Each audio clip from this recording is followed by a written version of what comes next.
கர்த்தருடைய பரிசு நாமத்துக்கு ஸ்தோத்திரம் உண்டாவதாக. ஏப்ரல் மாத நித்திய ஜீவன் வாக்குத்தத்த கூட்டத்தில் நான் கலந்து கொள்ள கர்த்தர் கிருபை செய்தாங்க. இன்றைய தினத்தில் சகோதரி மூலமாக அநேக காரியங்களை கர்த்தர் கற்றுக் கொடுத்தாங்க.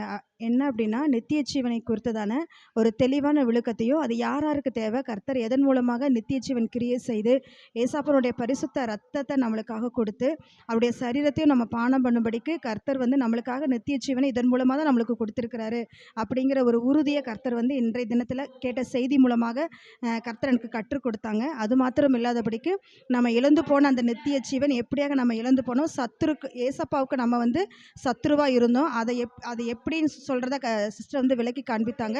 அது மூலயமா நான் சத்துருவாக இருந்த நம்ம எப்படி ஏசப்பாவோட அவர் நம்ம ஒப்புரவாக்கினார் அப்படிங்கிற அந்த முழு சத்தியத்தையும் கர்த்தர் தெரிந்து கொள்ள இன்றைய தினத்தில் உதவி செய்தார்.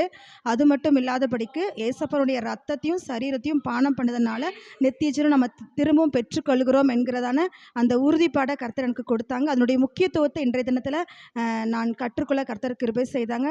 கர்த்தருடைய நாமத்திற்கே ஸ்தோத்திரம் உண்டாவதாக. ஆமீன்.